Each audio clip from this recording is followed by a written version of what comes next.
2024 में 80 के टारगेट को हासिल करने के लिए बीजेपी पूरी तैयारी के साथ जुट चुकी है और इसी महीने राष्ट्रीय कार्य समिति की बैठक होने वाली है। बैठक तो दिल्ली में होगी लेकिन पूरा फोकस यूपी पर होगा। 4 दिन पहले लखनऊ में बीजेपी की बैठक के बाद पार्टी के राष्ट्रीय महामंत्री संगठन बीएल संतोष ने इशारा किया था कि यूपी में संगठनात्मक फेरबदल हो सकते हैं। अब 16 और 17 जनवरी को दिल्ली में बीजेपी की अहम बैठक होने जा रही है। राष्ट्रीय कार्य समिति की अध्यक्षता जेपी नड्डा करेंगे। सियासी लिहाज से बैठक कितनी अहम है उसे इस बात से समझ सकते हैं कि प्रधानमंत्री नरेंद्र मोदी भी बैठक में मौजूद रहेंगे। माना जा रहा है कि इस बैठक से पहले उत्तर प्रदेश में बीजेपी संगठन में कुछ फेरबदल हो सकते हैं। खासतौर से उन लोगों को बदला जा सकता है जो सरकार और संगठन दोनों में ही अपनी हिस्सेदारी निभा रहे हैं। इस बैठक से पहले उत्तर प्रदेश में जो संगठन में फेरबदल की बात है वो देखने को मिल सकती है। दरअसल बीजेपी के क्षेत्रीय अध्यक्षों को बदला जा सकता है, कुछ मोर्चों के अध्यक्ष भी बदले जा सकते हैं। सरकार और संगठन की जिम्मेदारी बढ़ सकती है। अभी कई मंत्रियों के पास संगठन का जिम्मा है।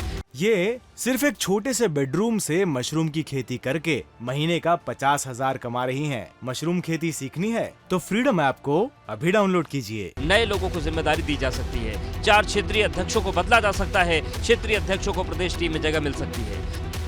बीजेपी की कोशिश है कि नई टीम को 2024 से पहले समय मिल जाए ताकि टारगेट 80 को आसानी से हासिल किया जा सके। और अब बात सर्दी की, तो उत्तर भारत में भीषण सर्दी का सितम जारी है और इसी बीच यूपी के कुछ जिलों में सर्दी अब जानलेवा साबित होने लगी। यूपी के कई जिलों में लगातार तापमान 5 डिग्री के आसपास बना हुआ है, लेकिन ये कपकपाती सर्दी कानपुर और आसपास के कई जिलों में सितम बनती जा रही है, क्योंकि तापमान में गिरावट की वजह से हार्ट अटैक और ब्रेन स्ट्रोक समेत मौत के मामले अचानक बढ़ने लगे हैं। जो भोजन है, जो खान-पान है, उसको भी दुरुस्त रखने की ज़रूरत है और जो अपना रूटीन है उसको भी दुरुस्त करना होगा, तभी आप इस ठंड से और हार्ट अटैक या ब्रेन अटैक जैसे खतरों से अपने आप को बचा पाएंगे। कानपुर के लक्ष्मीवती सिंघानी हार्ट इंस्टीट्यूट में इन दिनों लगातार हृदय रोग के मरीजों की संख्या तेजी से बढ़ती चली जा रही है, जिनमें से कई लोगों को इलाज के दौरान मौत हो गई, तो कई मरीजों ने अस्पताल पहुंचने से पहले ही रास्ते में दम तोड़ दिया। डॉक्टर इसके लिए बढ़ती सर्दी और लगातार तापमान में हो रही गिरावट को जिम्मेदार बता रहे हैं। 26 मरीज पिछले 4 दिन में कुल मृत्यु को प्राप्त हुए, जिनका इलाज चल रहा था हमारे संस्थान में। जानकारों की राय है कि इन दिनों भीषण सर्दी से बचाव के लिए अव्वल तो लोग घरों से बाहर नहीं निकलें और घरों से निकलना भी पड़े तो सर्दी के बचाव की पूरी तैयारी के साथ निकलें। खासतौर पर बढ़ती उम्र वाले और बुजुर्ग सर्दी से बचाव का विशेष ध्यान रखें, क्योंकि अगले कुछ दिनों तक सर्दी की मार इसी तरह बरकरार रहने की संभावना है। हार्ट अटैक और ब्रेन स्ट्रोक से मौत के अचानक बढ़ते मामलों की वजह है मौसम में तेजी से हो रहा बदलाव और इसके चलते हृदय रोग से जूझ रहे मरीजों की मुश्किलें बढ़ गई। सर्दी का सितम बढ़ने के साथ ही कानपुर के हृदय रोग अस्पताल में हार्ट की समस्या से जूझ रहे मरीजों की कतार लग गई है। ब्लड प्रेशर, शुगर लेवल और सीने में दर्द की शिकायत लेकर एक के बाद एक मरीजों के पहुंचने का सिलसिला बढ़ता जा रहा है।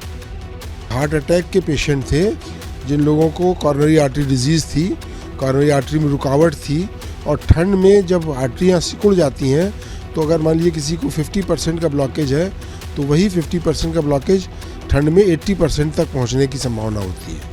ठंड की वजह से हृदय रोग के मामले बढ़ते जा रहे हैं। अकेले कानपुर में बीते 4 दिनों में 26 लोगों की मौत हो गई। सभी लोगों का हृदय रोग का इलाज चल रहा था, जबकि 30 और लोगों की मौत अस्पताल पहुंचने से पहले हो गई थी, जिनमें से ज्यादातर ने अचानक ब्लड प्रेशर बढ़ने की शिकायत की थी। यहाँ पर इलाज हुआ है? यहाँ पे हाँ, इलाज हुआ था भैया तुरंत। अभी डॉक्टर ने क्या बताया? नहीं, एक्सपायर होंगी मम्मी तो। हार्ट अटैक से मौत के बढ़ते मामलों को देखते हुए हार्ट स्पेशलिस्ट लोगों को सलाह दे रहे हैं कि वो अपने खान-पान में नियंत्रण के साथ ही अपनी दिनचर्या को दुरुस्त कर लें, ताकि तापमान लुढ़कने के बाद भी शरीर और हृदय सामान्य तरीके से काम करते रहें।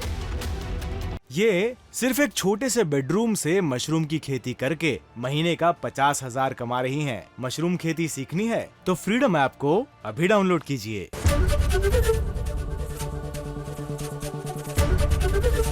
एबीपी गंगा, खबर आपकी, जुबान आपकी।